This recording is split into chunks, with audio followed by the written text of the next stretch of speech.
दुख दर्द मिटाए जाते हैं। दरबार में साचे सतगुरु के दुख दर्द मिटाए जाते हैं। दरबार में सच्चे सतगुरु के दुख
उठाए जाते हैं। तेरी सौगात समझ करके यहाँ सर पे उठाए जाते हैं। दरबार में सच्चे सद्गुरु के दुख दर्द मिटाए जाते हैं। दरबार में सच्चे सद्गुरु के दुख दर्द मिटाए जाते हैं। दुनिया की सदाए लोग यहाँ सीने से लगाए जाते हैं। दुनिया की सदाए लोग यहाँ सीने से लगाए जाते हैं। बोलिए सद्गुरुदेव की जय सत्य धर्म की जय इस ज्ञान गंगा की जय।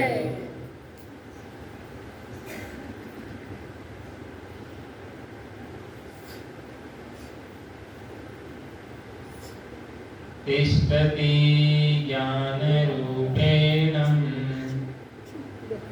नररूपं कविर्भो वासनाजाल सर्वत्र कृपादृष्टिविनश्यति। त्वं कबीरं गुरुं वन्दे ज्ञानिनामाधिकं भव जडाध्यासमाबन्धनं बोधज्ञान विमुच्यते।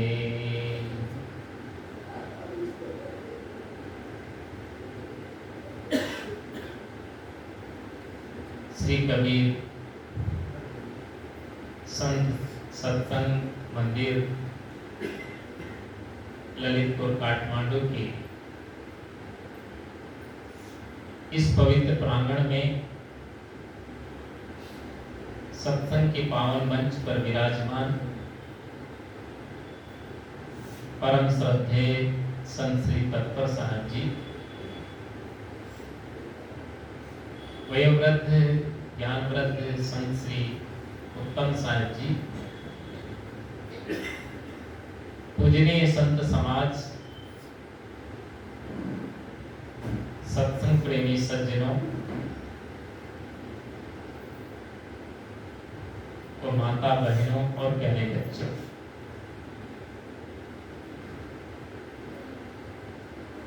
आज का सत्संग भंडारा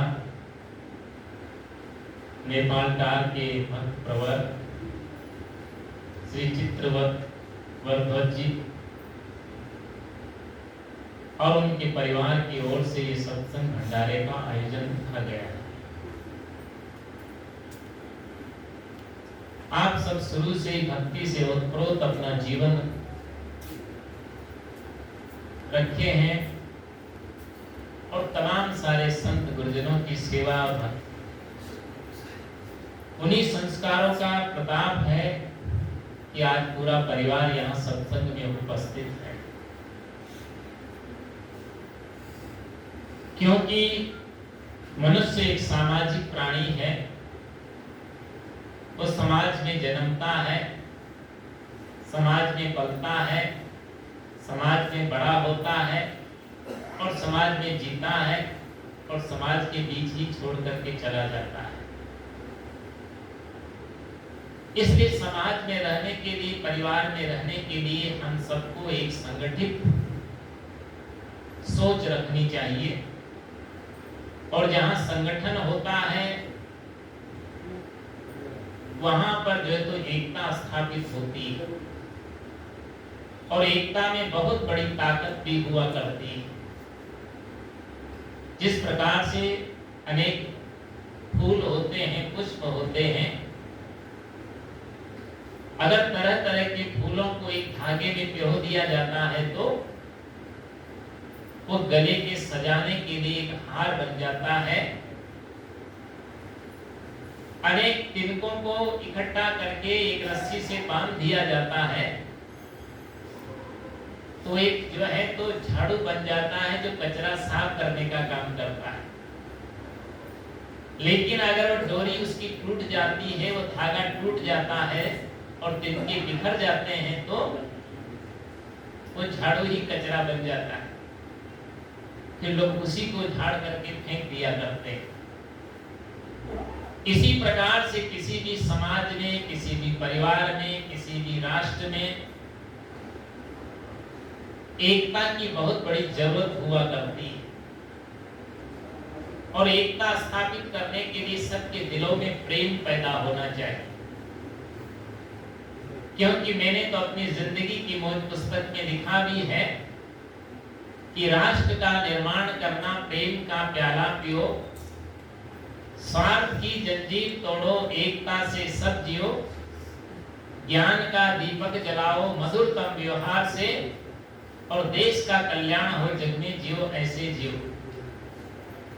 अगर आप घर का, परिवार का, समाज का और राष्ट्र का सही ढंग से निर्माण करना चाहते हैं तो सबसे पहले व्यक्ति को प्रेम का प्याला पीने की आवश्यकता है। लेकिन बंधुओं, आज का मनुष्य प्रेम का प्याला पीना पसंद नहीं करता। आज का मानव तो शराब का प्याला पिए तब मस्ती, और नाली में लुढ़के कुत्ता मुंह चाटे तो और मस्ती। लेकिन आप जानते हैं कि ये चीजें बहुत अच्छी नहीं होती, खराब होती, उसका नाम ही शराब है। शराब उसको कहते हैं, सर कहते हैं सड़ा हुआ, और आग कहते हैं पानी को। ऐसा सड़ा हुआ पानी जो आदमी के दिमाग में शरारत पैदा कर देता है। इसलिए ऐसी वस्तुओं का कभी व्यक्ति को जीवन में सेवन नहीं करना चाहिए। फिर सेवन करना है तो क्या करना पड़ेगा? तो कहा गया है कि जाम पर जाम पीने से क्या फायदा, जाम पर जाम पीने से क्या फायदा, रात बीती सुबह ही उतर जाएगी। अगर तुम गुरु ज्ञान की प्यालियां पी लो तो तुम्हारी सारी जिंदगी सुधर जाएगी। इसलिए हमें ज्ञान का प्याला पीना है, प्रेम का प्याला पीना है।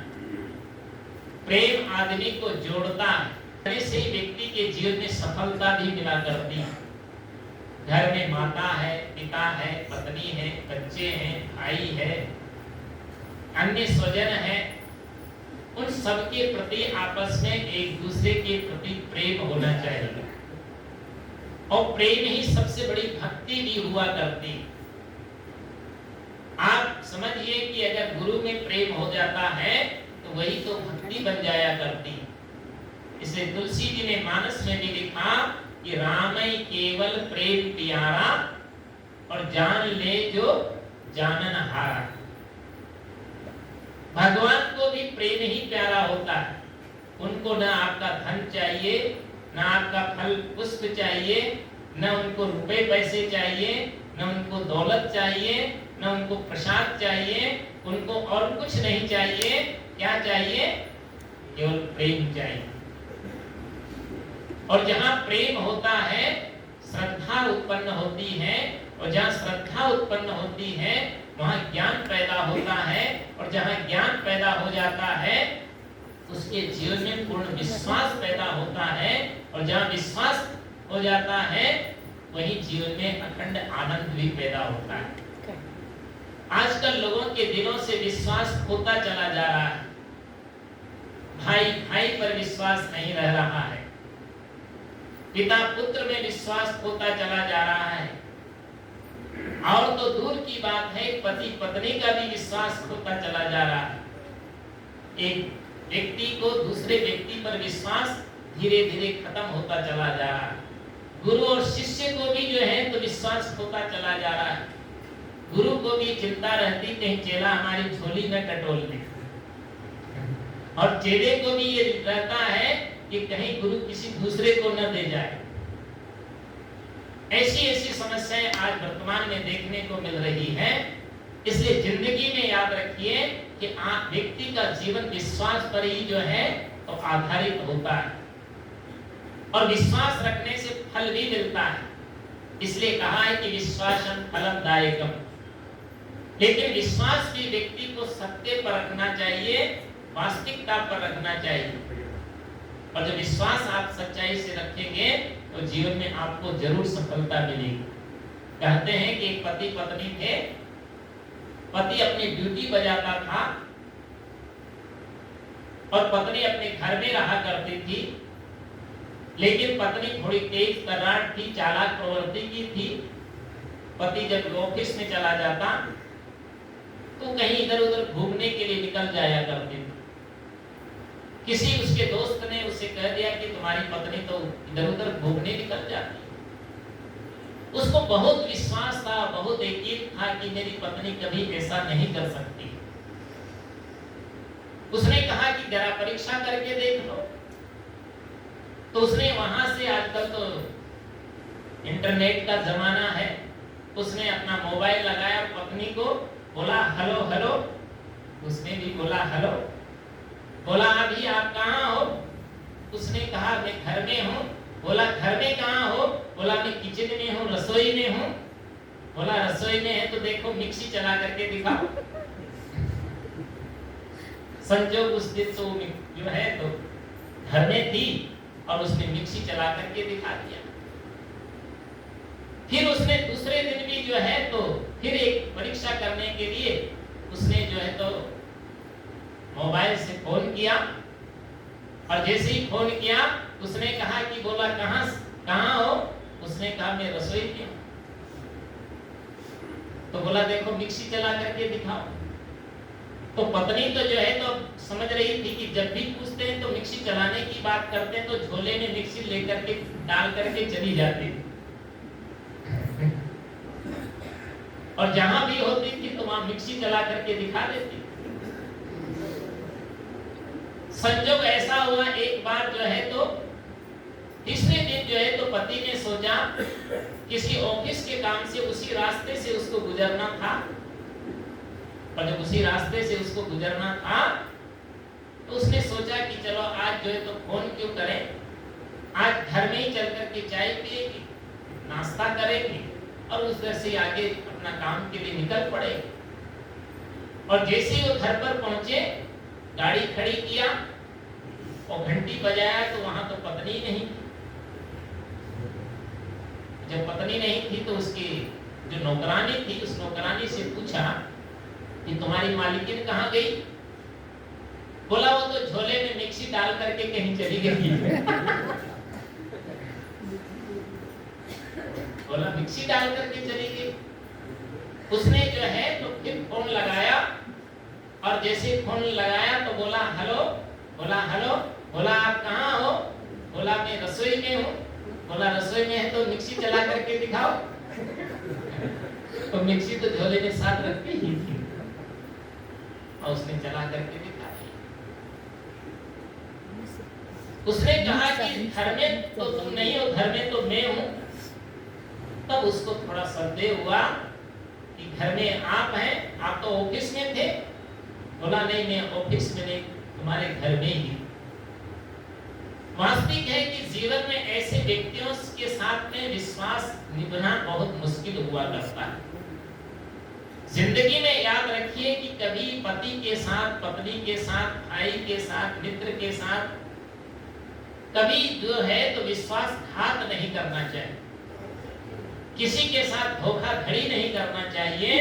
हमें अपने जीवन में विश्वास हासिल करने के लिए सत्य और श्रद्धा और प्रेम का जो है तो उपयोग करना चाहिए।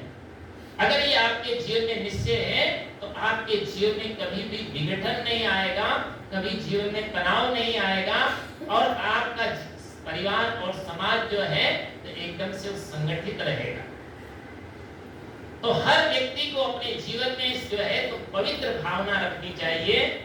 तो मैंने कहा था कि राष्ट्र का निर्माण करना, प्रेम का प्याला पियो और स्वार्थ की जंजीर तोड़ो, एकता से सब जियो। और स्वार्थ तो होता है, ऐसा कोई दुनिया में व्यक्ति नहीं है जिसको स्वार्थ नहीं हुआ करता है। लेकिन एक इंसानियत का स्वार्थ होता है, मनुष्यता का स्वार्थ होता है और एक पशुता का स्वार्थ होता है। जैसे मान लीजिए एक रोटी है, और उस रोटी को आप जो है तो कई मनुष्यों के बीच में रखें तो मनुष्य कैसे खाते हैं? वो आपस में बांट करके खाते हैं। अगर कई कुत्तों के बीच में डाल दें तो वो आपस में एक दूसरे से लड़ करके भिड़ करके झपट करके खाएंगे। हो सकता है वो रोटी ही को तहस-नहस करके रख दे। हम मनुष्य हैं। अब मनुष्य का कर्तव्य होता है कि हम बांट करके खाएं, क्योंकि 3 प्रकार के लोग दुनिया में पाए जाते हैं। एक होता है इंसान, दूसरा होता है शैतान और तीसरा होता है भगवान। इंसान वह है जो बांट करके खाता है, शैतान वह है जो लूट करके खाता है और भगवान वह है जो अपना भी दूसरों के लिए लुटा जाता है, दूसरों को खिला जाता है।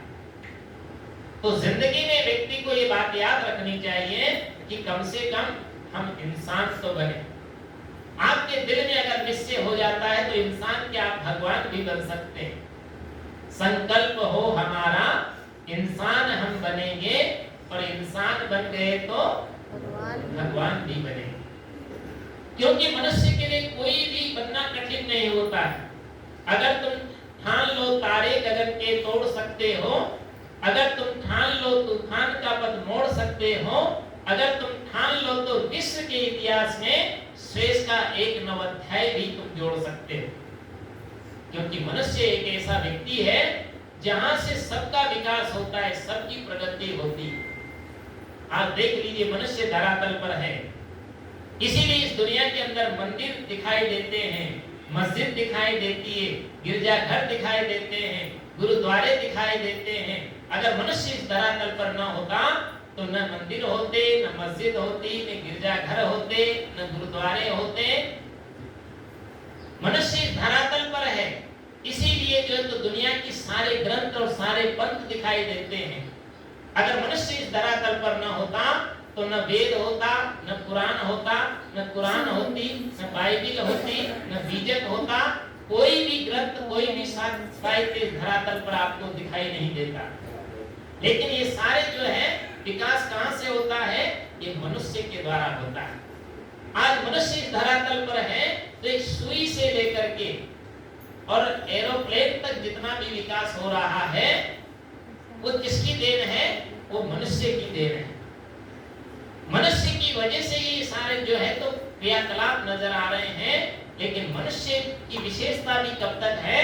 जब तक इसके अंदर में सत्य बैठा है, चेतना बैठी है, आत्मा बैठी है, ये जीवराम बैठा है। और जीव निकल गया तो फिर ये कोई काम सा नहीं रह जाता।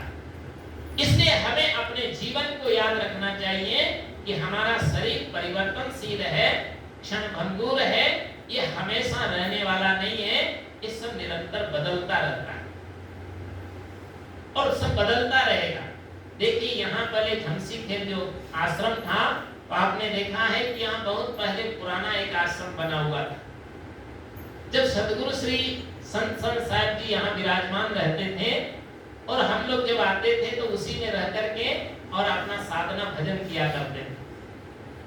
उसके बाद जो है तो दूसरा का विकास हुआ, फिर ये वो चला गया पुराना और इसका निर्माण हो गया, नया का निर्माण हो गया। ये सब बदलता है, सब जहां है जहां तक बदल ही रहा है। जो रहा वो भी एक दिन बदल जाएगा। ख्वाहिशें दिल की अब तक न पूरी हुई और कीमती वक्त यूं ही निकल जाएगा। ये संसार की सारी चीजें बदलने वाली हैं, इसलिए बदलते परिवेश में हमें भी अपनी ओर बदलना पड़ेगा, अपने स्वभाव को बदलना पड़ेगा। हमारे स्वभाव में जो प्रवृत्तियां हैं, दुष्प्रवृत्तियां हैं, उसका परित्याग करना पड़ेगा और हमें समतालु बनना पड़ेगा, सहनशील बनना पड़ेगा, सजग रहना पड़ेगा, स्वभाव को सरल बनाना पड़ेगा और आपस में जुड़ने का भाव रखते हुए ज्ञान से ओतप्रोत अपने जीवन को बनाना पड़ेगा।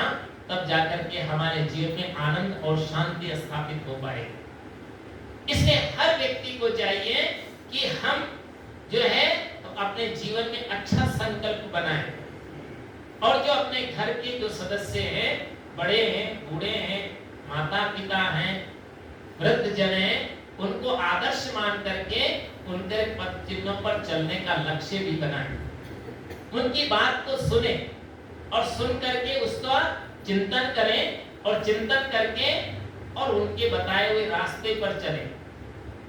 आज जो है तो हमें राम याद आते हैं, कृष्ण याद आते हैं, विवेकानंद याद आते हैं, दयानंद याद आते हैं, सदगुरु कबीर साहब याद आते हैं, तुलसी नानक याद आते हैं, महावीर याद आते हैं, गांधी याद आते हैं। आपके नेपाल में भी तमाम सारे अच्छे लोग यहाँ हुए होंगे, वो याद आते हैं। ऐसे भक्तों और संतों में भी सदगुरु संत साहब याद आते हैं, सदगुरु श्री आज्ञा साहब याद आते हैं, सदगुरु राम स्वरूप साहब याद आते हैं, सदगुरु विशाल साहब याद आते हैं, सदगुरु चेतन साहब, सदगुरु प्रेम साहब। कितने संत महात्मा जो है इस धरातल पर आए और आप जानते हैं सब चले गए, लेकिन उनकी यादें आज भी ताजा है। हमें भी ऐसा ही कृत्य करना है, ऐसा ही अच्छा आदर्श पेश करना है कि हम न रहें तो भी दुनिया में लोग हमको याद करते रहे। वह चाल चल कि उम्र खुशी से कटे तेरी, और वह काम कर कि याद सब तुझे किया करे। कुछ ऐसे काम जीवन में करना चाहिए कि हमारे न रहने के बाद भी लोग प्राय याद करते रहे। इसलिए हमें अपने जीवन को एक आदर्श जीवन बनाना है, सत्य के पथ पर चलना है, धर्म का आचरण करना है, करुणा और प्रेम अपने जीवन में स्थापित करके और सबके बीच में सामंजस्य रखते हुए